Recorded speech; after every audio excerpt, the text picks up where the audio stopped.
Project Lawful aka Planecrash by Yarwain aka Eliezer Yudkowsky and Lintamande. Thread 1, Mad Investor Chaos and the Woman of Asmodeus. Episode 7.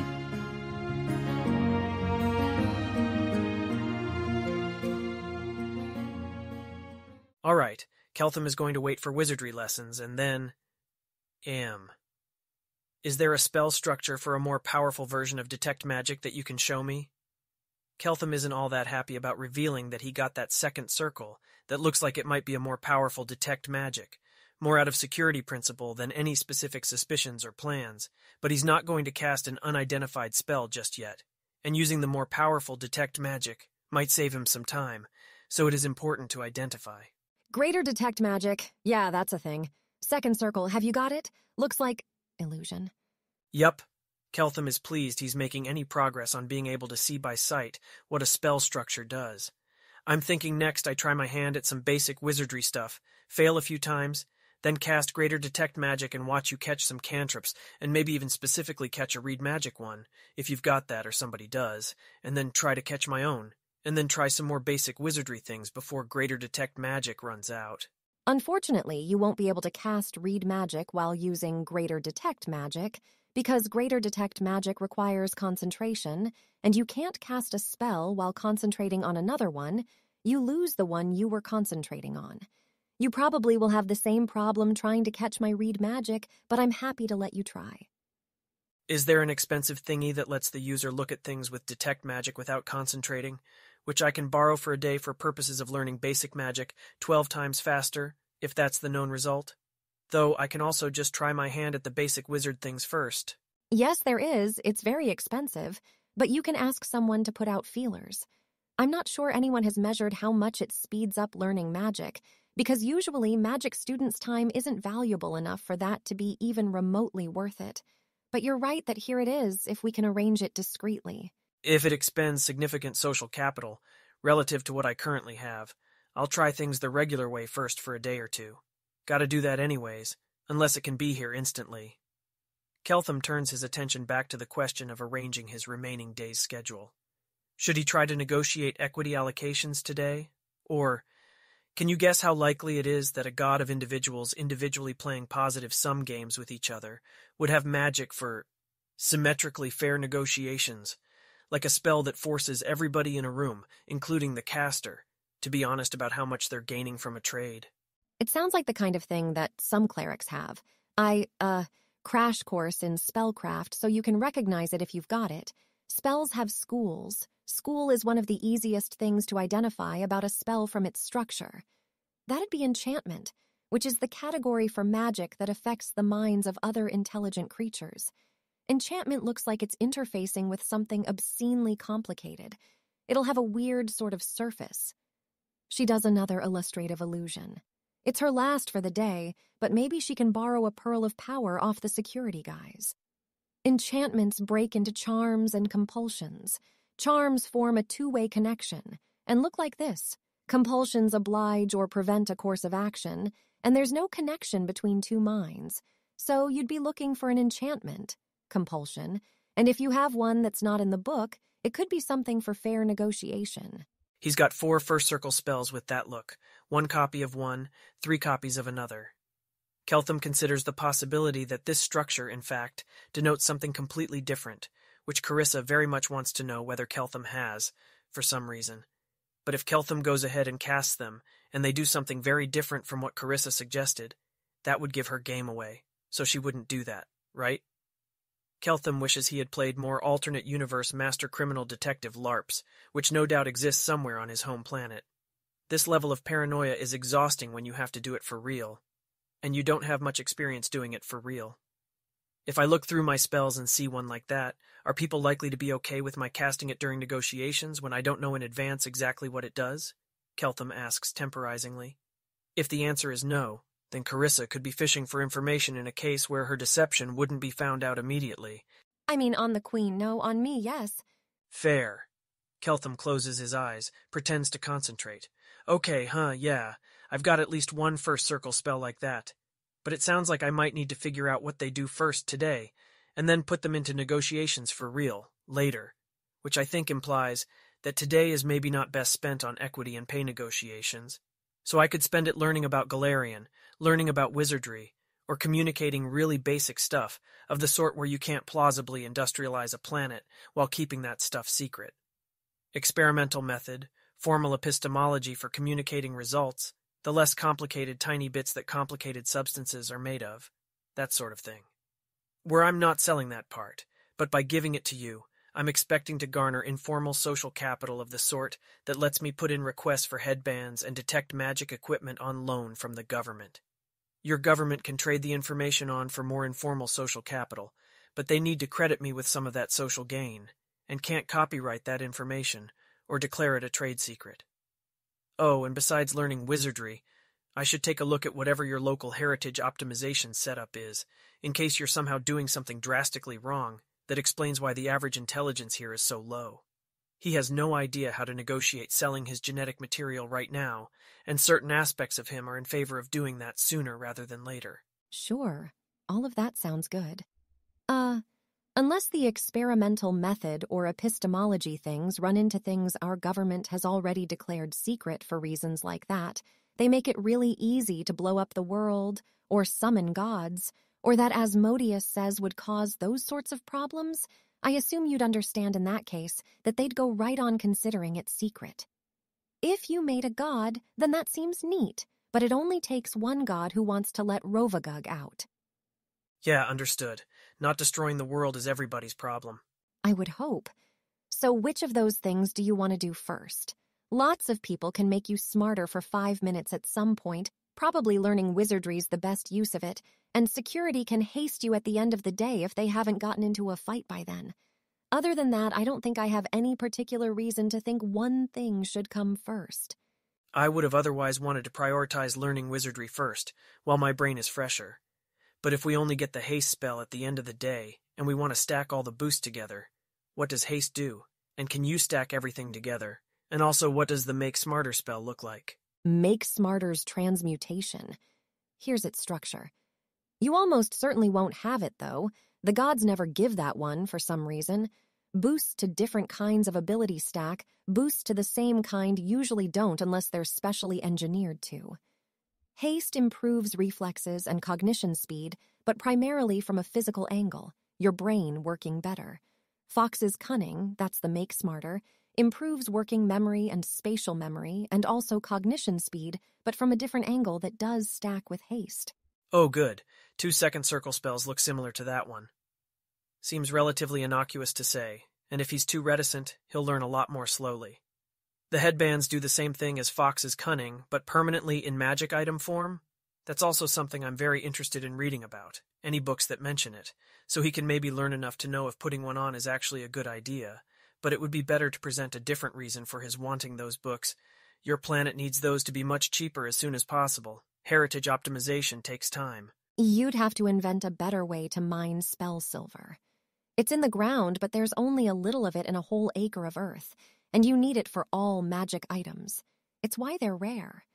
Headbands can be Fox's Cunning in an item, yes, or they can be Owl's Wisdom, which does the same thing but enhances intuition, noticing things, letting your beliefs spool out and have all their implications, or Eagle's Splendor, which enhances interpersonal and verbal skill. If those are the only three, and the gods don't give Fox's Cunning, I've presumably got the other two. Sounds like Eagle's Splendor wouldn't be that useful for learning magic. Trouble is, I don't know which is which, so I'll save both for the end of the day. He can think of all sorts of angles on the spell silver stuff, off the top of his head. There's figuring out why there isn't a mine spell silver that teleports it all in from a cubic distance unit of Earth, and if any obstacle to that can be fixed, seeing if there's ways to anchor spells with stuff other than spell silver. But it requires much more precise engineering or something like that, rebroadcasting the spell from a central anchor over an area. Yada yada, too many ideas, and he doesn't know which ones are at all possible, or something that the locals wouldn't have already tried. Might be wiser to stick with the innovations that he knows will work. If physics is at all locally similar on the chemistry level, which does need to be verified beyond just snowflakes. Anyways, if wizardry is end of day, then probably the most thought-intensive thing I can do early is ad-libbing a lecture on basic experimentation and engineering for my research horror group, my research group. Just to check my understanding, I'm assuming I'll get more experienced domain-specific engineers later, but the research group I was already assigned is full of young minds who are supposed to pick up my general methods and apply those. Carissa should really have thought through in advance whether she wanted to lie about this. I think probably the girls are meant to be whatever ratio of entertainment to research help to low-level magic access is best for your productivity. Once you have accomplished some concrete stuff, it should be easier to consult anyone you think it's worth consulting. Entertainment. Ha, nice try, you blatant sperm harvesters. Going on the absolute garbage quality of inference in the books in the library, I do not anticipate any difficulty in describing how to reason more clearly than that, and the math is self-evidently correct once you see it. So I can provide verifiable value quickly from the informal social capital non-copyrightable basic knowledge stores. Would be nice to have some official representative sign a thing formalizing the information's provision under conditions of non-classifiability, though, with an exception for not destroying the world. I told them that you said you wanted 144 children, and they probably took that into account when figuring out what a nice work environment for you would probably look like. If that is not how Dathilani have children, and instead you do some very enlightened thing that happens entirely over carrier pigeon correspondence, my apologies. You can request a representative of the Queen if you want to hammer something out formally for the quality of inference lessons. But I bet they'll want something a bit broader than not destroying the world, like not destroying the world or any of the other worlds, and none of the gods firmly tell us to stop that. Apparently they're having this discussion right now, and it is of course entirely plausible that Keltham, new to this world, misinterpreted some things. I wanted 144 children in Dathilan under Dathilani circumstances, like none of my beneficial, elementary units of heritage, being unique to that world. Here, I've got a lot of intelligence heritage-carrying units that I'd expect wouldn't exist in this world at all, which you all desperately need, and should, I think, provide a noticeable small boost to your entire heritage optimization program, though I haven't actually run any math on that. I should probably have more than 144 kids, with many different otherwise unrelated smart women spread out all over the world. But I do want any compensation for that, and some understanding of the conditions under which my kids will grow up, I suppose. That said, it is a very nice prospective work environment, and I'm not objecting to that part. Seems like it could be good for research, too, if the interpersonal stuff works out. The girls mostly don't have very much money. They'll be still in school, but I am sure the government would be happy to compensate you for efforts in Keliax, and probably competent governments elsewhere would be similarly happy to compensate you there, though. In most places, it would be complicated for reasons of a sort of social equilibrium that I am betting Dath-Ilan does not have. Say more. So, in most countries, women cannot legally own property in their own right. It belongs to their father until they're married and their husbands after they are. And in those countries, getting an advantageous or at least a healthy and extant husband for their daughters is a family's highest priority with respect to her. They don't teach girls to read, and they only teach them skills that husbands will want, and one thing husbands care about a lot is that their wives have never been with another man. So women who aren't married go to great lengths to avoid the perception they've had sex. And once married, a man can leave his wife, or kill her if she betrays him for someone else. And children born to unmarried parents don't have their parents' social standing. And so in those countries, and I can only think of 5 or 6 countries this doesn't describe, you're going to have a difficult time finding smart women who'll go for it, because they would have to get paid a lot of money to compensate them for the hit to all of their life options. Keliax isn't like this, because Keliax is Asmodeus's, and Asmodeus isn't stupid, but it's how most places work. Why do the women go along with that? I don't understand how this describes a stable multiplayer equilibrium. I had that reaction to a lot of your world, actually. What are they going to do about it? If you refuse to get married, then maybe your parents grudgingly support a useless woman who is embarrassing them all. Or maybe they kick you out and you become a prostitute or starve. No one's going to teach you magic for free, and you can't take out a loan against your potential future commercial value because everyone knows you won't be allowed to have any. You can, play the game, murder your husband eventually, and be a widow with more options, unless you're in a place that kills widows, which some do. Where would you expect it to break down? It doesn't feel real. The women move to Cheliax, or one of the other 5 or 6 countries, where they can get loans and be people. Well, we'd take them. But most people don't have a way to get to other countries. It's so far you'd need money for the passage. You wouldn't speak the language. And also their religions probably teach that hell is horrible and Cheliax is full of evildoers. Which it is, but there's nothing wrong with that. So if travel became a lot cheaper, women move en masse to a small subset of regions, some men follow, others stay behind, and the entire current global order violently implodes in ways I can't visualize? Probably. They deserve it, though. I don't actually know how many people'd leave. It's all they know. And they're not very smart, not on average. And they're told that the next life matters more than this one, that they'd be ruining their families, maybe we could talk to some and ask. I met people from those countries at the World Wound, but the men, for the obvious reason. I think that in Dathilan, the other Dathilani would hesitate to say they deserve violent implosion because they are dumb enough to count as mostly children from our perspective. I don't know whether I feel that way about it. I may not be good enough to feel that way about it. Does it seem to you like if we just threw an enormous amount more planetary wealth at this problem, things would be better 100 years later? Or is it going to be more complicated than that? Well, I'm not good at all, and if they violently implode, I'll be cheerful about it.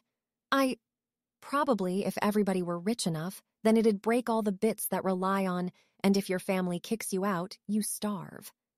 I don't know if anything would be left at that point. A lot less, certainly. We were about how much productivity would Dath Ilan need to lose before people started to starve if their family kicked them out.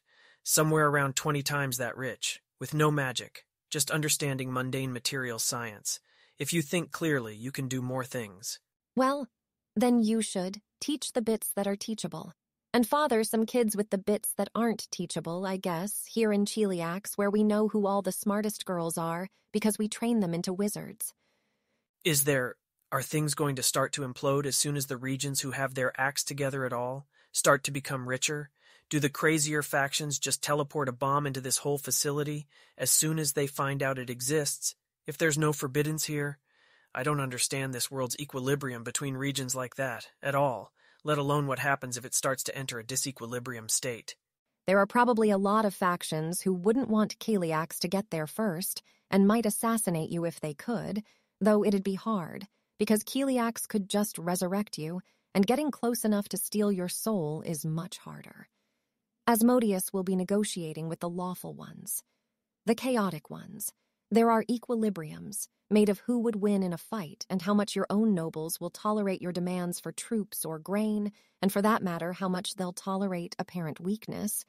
I need to explain how government works, don't I? I think no one can win a war with Cheliax right now, and it won't be destabilizing for that to get more true. But I'm not really an expert. I am going to want to talk to somebody from one of the other factions and hear their side of things at some point. Are you okay with the rule that even the horrible, chaotic factions get to learn about experimentation, engineering, valid reasoning, etc., if they come looking for the knowledge? Think ahead 100 years? I'm confused what it profits you to offer it to enemies, but I don't expect it'd be much of a sticking point if you do want it. I want to say that nobody in real life is in enough of a zero-sum relationship to you, that you're better off if they don't learn the logical principles they need to negotiate with you. But it is a different world, one I do not know. One with an unreasonably basic factor the locals call chaos that, I'm starting to worry, isn't really individualism at all. The 5 or 6 regions where women can get loans, are they the kind to go in on a collective industrialization project with Cheliax, send their own researchers here? Are there any regions which would do that but the banks don't serve women? Corvosa'd go in with us. Osirian's Abaddaren and doesn't let women get loans, but they'd definitely go in on something like this. I have only met a handful of people from Tianxia. It's all the way on the other side of the world, but Minkai's lawful neutral, and doesn't let most people get loans, including any women, and would probably send people Lastwall's lawful good Iomedes country, and will probably refuse to work with us because they object to evil, but maybe not, for something this big. Andoran's neutral good and will definitely refuse to work with us. There's bad blood there from when they drove all the evil people out of their country. Irison is ruled by the witch queen descendants of Baba Yaga. I don't know more about them, but if anything, I think they discriminate against men who can't inherit Baba Yaga's witch powers. Women can get loans in Absalom, but I don't know who in Absalom would be deciding whether to partner with us. It's a big trade city, not very centrally ruled. Women can sometimes get loans in Galt, but they permanently kill their entire government every few years and change all the rules, and I don't know what the current ones are.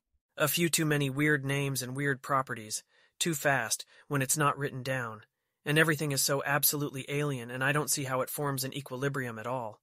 I might need to think through all this with the benefit of Fox's cunning and Owl's wisdom at some point. What does the entry for Cheliax look like, if I'd landed anywhere but here, and they were listing off all the ways that other factions were horrible? They'd say that nearly everyone goes to hell, which is true, and that that's terrible because some other afterlife is nicer, which we disagree on, but it's not outrageous. The ways hell is better are mostly once you've been there a couple centuries and been perfected, and I absolutely believe some other afterlives are more fun to start out in. But the long term matters to me more. And they'd say we kill a lot of babies. Which is true, though we're trying to make it really frictionless for people to keep them, and they'd say we don't value marriage and family, which is pretty much true because other countries run all their norm enforcement off those things, and in Cheliax, they're kind of things people do if they happen to feel like it. Andoran would additionally accuse us of doing awful things during the war, and maybe be right about some of them. When you have lots of angry, scared adventurers running around, some of them do awful things, and as the saying goes, Geb's got the only army that doesn't rape and pillage. I think we do less awful things during war than other countries, because I've seen lots of armies at the World Wound, and ours had better discipline. Having your army not rape and pillage should not be such a high bar that only one country passes it.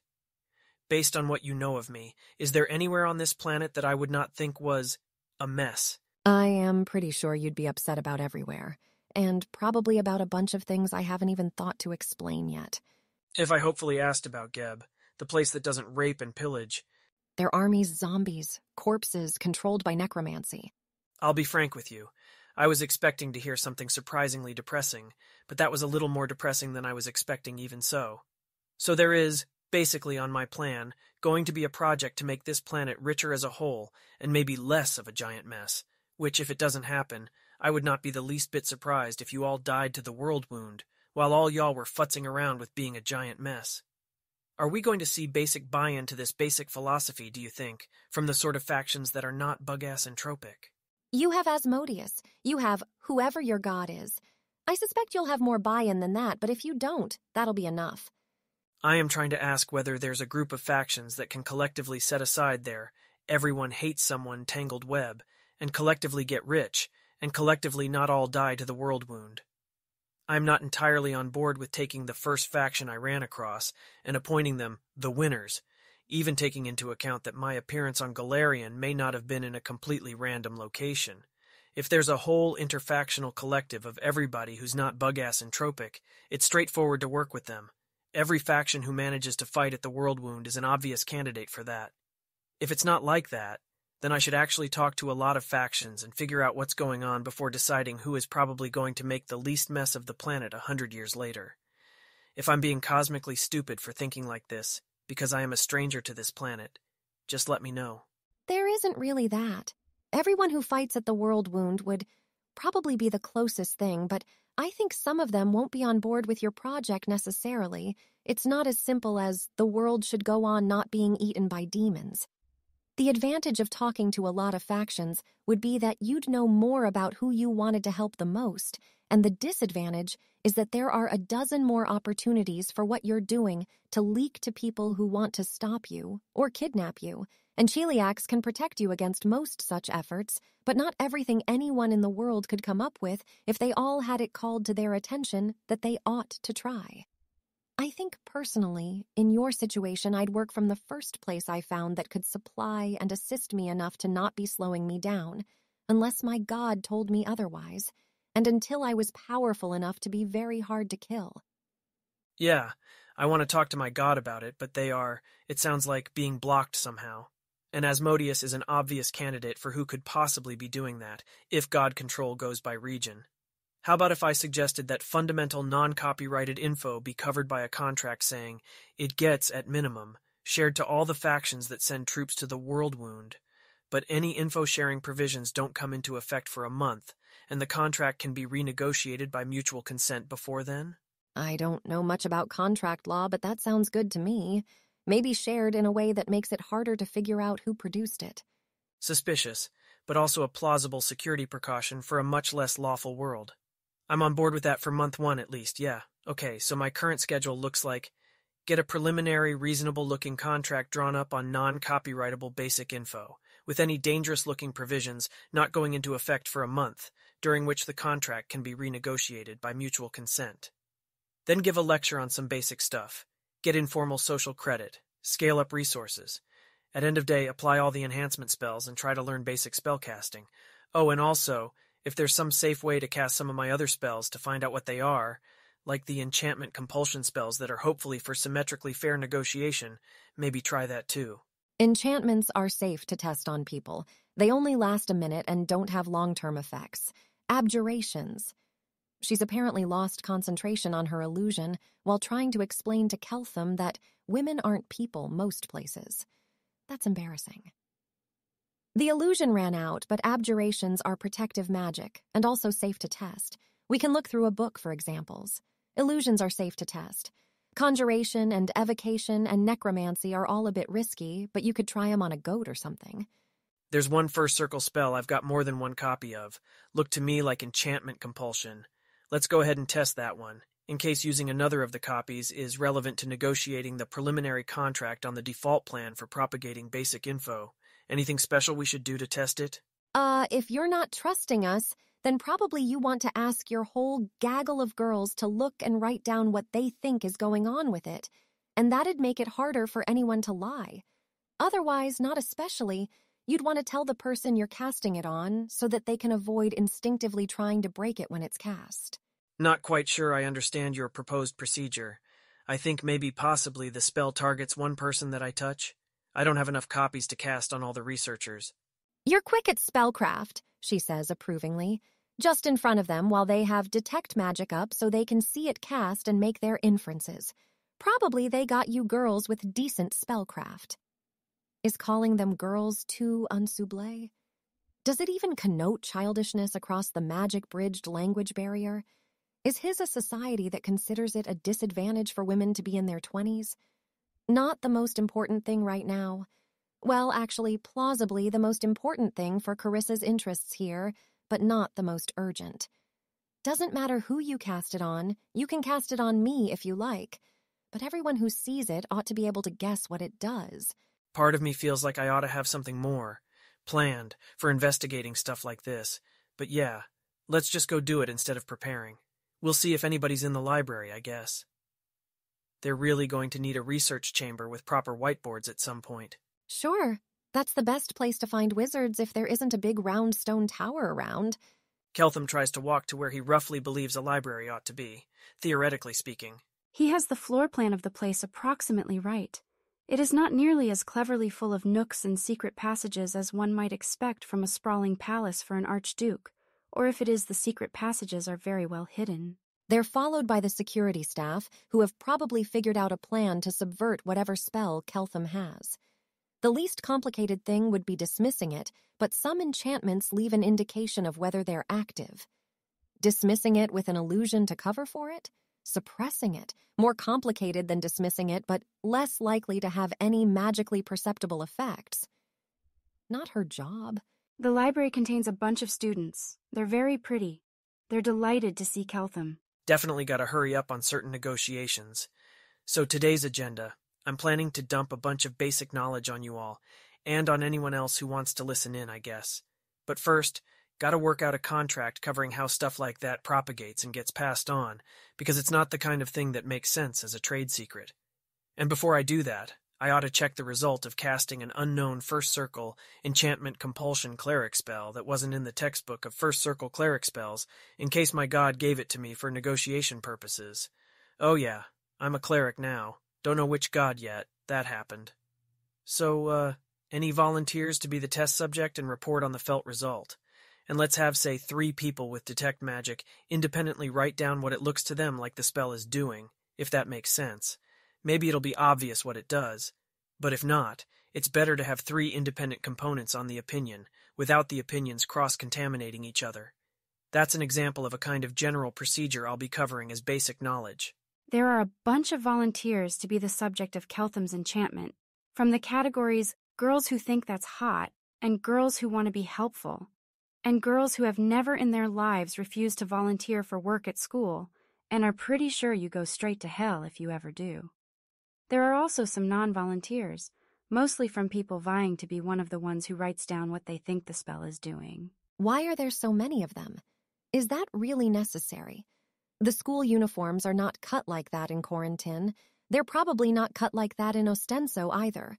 Bored teenage girls can get up to a lot of uniform adjustment.